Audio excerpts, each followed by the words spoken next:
दोस्तों, एक ऐसा गांव है जहां की लोग अपनी कुंवारी बेटियों की जिस्म का सौदा करते हैं। और दोस्तों, उनसे जो कमाई होती है वो अपना शरीर बेच के जो पैसे कमाती हैं उनसे ही उनका घर परिवार दोस्तों चलता है। उसी से उनको 2 वक्त की रोटी भी मिलती है। दोस्तों, ऐसा घटना ऐसी वो कुछ भी कह लो दोस्तों, घटना कह लो, कहानी कह लो, लेकिन तो वहाँ के जो माँ बाप होते हैं ना, वो खुद अपनी कुंवारी लड़कियों के लिए ग्राहक ढूंढ के लाते हैं। दोस्तों, बहुत ही विचित्र बात है। सुनते हैं पूरी कहानी, जानेंगे इस वीडियो में पूरा मामला क्या है और कहाँ की ये घटना है। उससे पहले दोस्तों वीडियो को लाइक कर दीजिएगा, चैनल आपके छोटे भाई का है, सब्सक्राइब जरूर कर दीजिएगा। तो दोस्तों चलते हैं इस जिल्लत भरी जिंदगी की कहानी के सफ़र में। दोस्तों, ये कहानी शुरू होती है मध्य प्रदेश का एक जिला लगता है, जिला मंदसौर, और उसी का एक गांव है छतरपुरा। दोस्तों, वहाँ के जो लोग हैं, जो परिवार हैं, वहाँ पे दोस्तों जो कुंवारी लड़कियाँ होती है वो अपना जिस्म का धंधा करती है। दोस्तों, 250, 300, 200 रुपये में वो अपना जिस्म को बेच देती है। इसकी वजह, इसका कारण है दोस्तों सिर्फ गरीबी और मजबूरी। और दोस्तों, सरकार का कोई भी वहाँ पे योजना ना पहुँच पाना, क्योंकि उनके पास कोई काम नहीं है, धंधा नहीं है और कुछ करने के लिए नहीं है, इसलिए वो लोग इस घिनौने काम का सहारा लेते हैं। दोस्तों, उनसे जब पूछा जाता है, वो जो लड़कियां होती हैं, महिलाएं होती है, उनसे पूछा जाता है तो पता चलता है कि वो कहती हैं कि अगर हमें कोई काम मिल जाए, जैसे मनरेगा हो गया सरकारी योजना, कोई भी लेबर मजदूरी का काम अगर हमें मिल जाया करे तो हम ये जिल्लत भरी ज़िंदगी का ये घिनौना काम नहीं करेंगे। लेकिन दोस्तों, वहाँ उनको कोई भी फैसिलिटी नहीं मिलती, इसलिए वो ये काम करती हैं। और दोस्तों, उनकी ज़िंदगी में कितने दर्द हैं, कितने तकलीफ़ है, मैं आपको थोड़ा सा बता देता हूँ कि कोई लड़का जैसे आता है, कोई आदमी आता है तो वो उनको अपनी प्यार मोहब्बत की बातों में फंसाता है।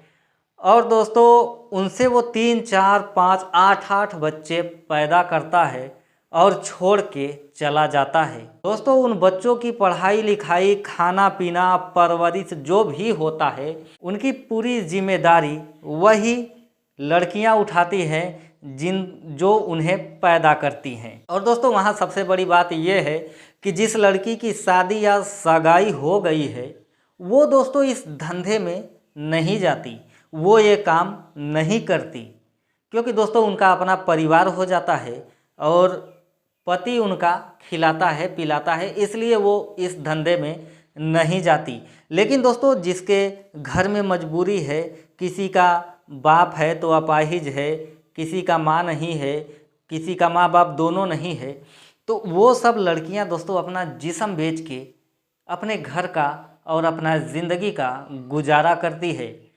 दोस्तों, छतरपुरा की ये घटना जब मैंने सुनी तो मुझे लगा कि जैसे मान लीजिए मैं आपको ये कहानी सुना रहा हूँ, आप ये कहानी सुन रहे हो, हमारी ज़िंदगी उनसे कितनी बेहतर है, कितनी इज्जत भरी है। हमारे पास खाने के लिए भले ही रूखी सूखी रोटी है, लेकिन इज्जत की है। हमारे पास सस्ते कपड़े हैं पहनने के लिए, लेकिन वो भी इज्जत के हैं। दोस्तों, हमारे पास झोपड़ी ही है, मिट्टी का कच्चा मकान ही है, लेकिन उसमें हम इज्जत से रह लेते हैं। अगर हमारी झोपड़ी में कोई मेहमान आता है, कहीं से कोई आता है, तो हमारे हाथों का, हमारे बर्तन में पानी भी वो इज्जत से पी लेता है। लेकिन वहाँ पे दोस्तों लोग पानी भी पीने में उनके घर में कतराते हैं, क्योंकि ये इतनी गंदी काम करती है। दोस्तों, लड़कियाँ घर में रहती है और जो उनके माता पिता होते हैं वो दोस्तों खुद, कोई आता है तो उनसे कहते हैं कि मेरी बेटी के साथ चले जाओ, अपने ख्वाहिश को पूरा करना, मज़े लेना, रात रंगीन करना और चले जाना। इस तरह से दोस्तों माँ या बाप अपनी कुंवारी बेटियों के लिए दोस्तों ग्राहक को ढूंढते हैं और लाते हैं और अपने बेटी के साथ उसको सुलाते भी हैं। इसे कहते हैं दोस्तों मजबूरी। मैंने जब ये कहानी सुनी तो मुझे पता चला कि मजबूरी का कोई ऐसा भी चेहरा होता है। दोस्तों ज़िंदगी किसी की अच्छी है, किसी की बुरी है, तो किसी की बहुत बुरी है।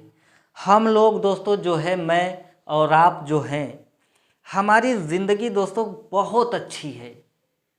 हम भले ही आधे पेट खाना खाएं, लेकिन इज्जत के हम लोग खाते हैं। और दोस्तों कोई हमसे आता है, मिलता है, इज्जत से दोस्तों हमसे बात की जाती है। दोस्तों एक वो लोग हैं जो दोस्तों अपनी बेटियों के जिस्म का कमाई, जो बेचकर कमाई आती है, पैसे आते हैं, उनसे दोस्तों उनके घर का गुजारा चल रहा है। बताओ कोई अपनी बेटी का जिस्म बेच के कैसे सुकून से 2 रोटी खा सकता है।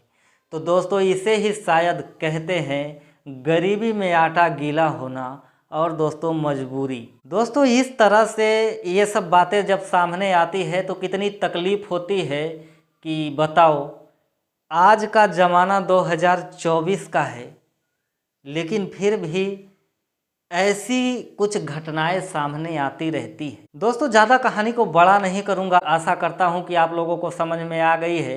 और दोस्तों ये कहानी के बारे में आपका क्या राय है, कमेंट में ज़रूर बताइएगा। ये दोस्तों सच्ची घटना थी, मुझे लगा कि आप लोगों के साथ शेयर करना चाहिए, इसलिए मैंने कर दिया।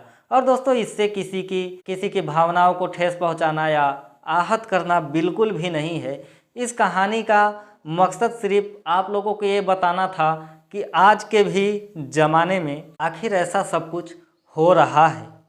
दोस्तों वीडियो पसंद आई, वीडियो को लाइक कर दीजिएगा। चैनल आपके छोटे भाई का है, सब्सक्राइब जरूर कर दीजिएगा। और दोस्तों मिलता हूँ मैं और किसी ऐसी ही सच्ची घटना के साथ। तब तक दोस्तों आपके पास जो भी है ना, इज्जत की है, उसमें खुश रहो। ज़्यादा बड़े दिखने के चक्कर में दोस्तों कभी आप ऐसा गलत या कुछ भी गलत काम मत करना, जैसे चोरी चकारी हो गया, धोखाधड़ी हो गया, कुछ भी ऐसा मत करना दोस्तों। कितने दिन तक चलेगा, कभी ना कभी लोगों के सामने ये सब गलत बात सामने आएगी और समाज में हमारी और आपकी दोस्तों थू थू हो जाएगी। तो उससे अच्छा है कि इज्जत की खाओ, कम खाओ, इज्जत की खाओ। दोस्तों मिलता हूँ किसी और वीडियो में, तब तक के लिए नमस्कार।